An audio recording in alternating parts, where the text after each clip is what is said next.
They say all good media does things on purpose, and I believe The Legend of Vox Machina is no different, albeit with a unique twist. You see, The Legend of Vox Machina is a retelling of an already existing show, Critical Role, a series about nerdy voice actors playing Dungeons & Dragons. That means that most, if not all, the characters, settings, story beats are played out in a pre-existing manner. Although you might see problems in retelling an already told story, things like reboots and spin-offs such as Spider-Man No Way Home and Vince Gilligan's Better Call Saul have been highly successful, and I'd argue that at least some of those successes come from the new order and tense that these stories are being told in.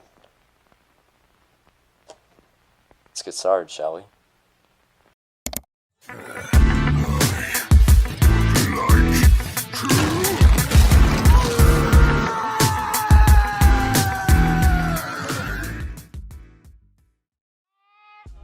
You see, most well-made stories have 6 foundations, with tense and order just being 2 of those pieces.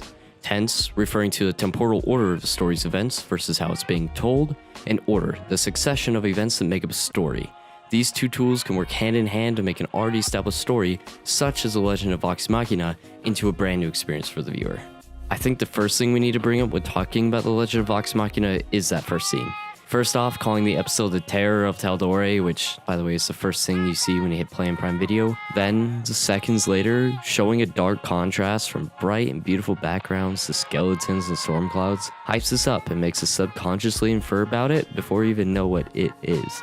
On top of that, having Matt's beautiful, soothing narration introduce our band of heroes, just have them get brutally murdered by this Terror of Taldore, is a great way to introduce a villain while simultaneously setting the tone for the show. Although that scene isn't important to the overall telling of the story, deciding to start off with that instead of just starting out in the tavern with our title card really helped encapsulate the viewer into asking questions like, why did all of our heroes just die in 2 seconds, and what is this ominous terror they keep hinting at? We're now compelled into staying to have those questions answered.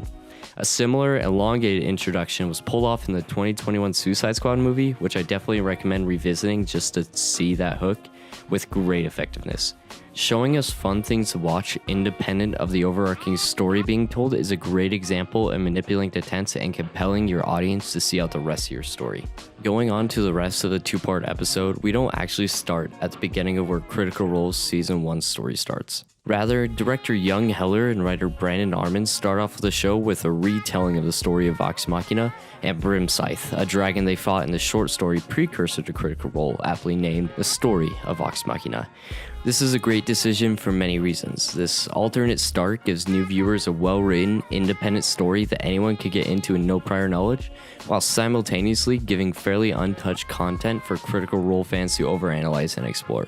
Plus, everyone can enjoy a story of a band of misfits defying the odds and slaying a dragon. To further push this idea, a review on IMDb states, quote, I am happy that I don't have to be 100% familiar with the series and lore to know what's what.